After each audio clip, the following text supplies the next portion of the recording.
రాష్ట్రంలోని 5 పోలింగ్ కేంద్రాల్లో రీపోలింగ్ నిర్వహించేందుకు ఎన్నికల సంఘం రంగం సిద్ధం చేస్తుంది.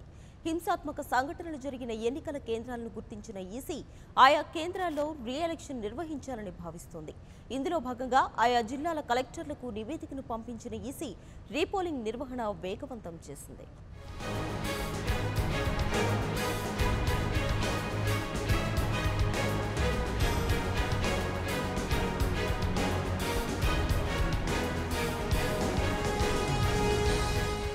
ఆంధ్రప్రదేశ్లో ఈ నెల 11న జరిగిన సార్వత్రిక ఎన్నికల్లోని పలు పోలింగ్ కేంద్రాల్లో సమస్యలు తలెత్తాయని ఎన్నికల ప్రధానాధికారి గోపాలకృష్ణ ద్వివేది తెలిపారు.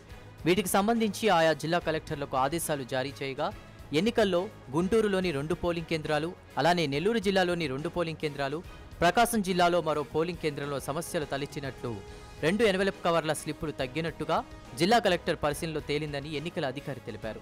వీటికి సంబంధించిన ఎన్నికల కేంద్రంలో రీపోలింగ్కు కేంద్ర ఎన్నికల సంఘానికి సిఫార్సు చేశామని, కేంద్ర ఎన్నికల సంఘం నుంచి ఆదేశాలు రావాల్సి ఉందని ద్వివేది తెలిపారు.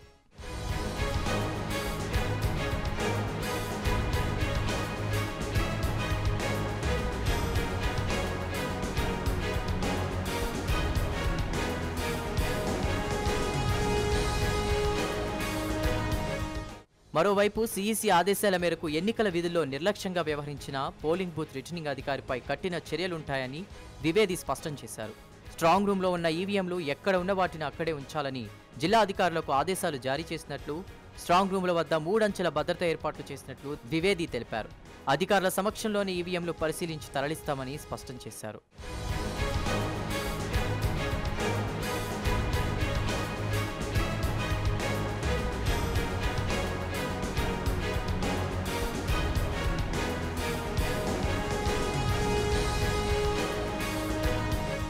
ఏప్రిల్ 11న జరిగిన సార్వత్రిక ఎన్నికల్లో పలు పోలింగ్ కేంద్రాల్లో హింసాత్మక ఘటనలు జరగగా మరికొన్ని పోలింగ్ బూత్లలో బూత్ రిటర్నింగ్ అధికారుల నిర్లక్ష్య వైఖరితో సాంకేతిక సమస్యలు తలెత్తాయి. దీంతో ఎన్నికల కమిషన్ రీ-ఎలక్షన్ నిర్వహణ వేగవంతం చేసింది.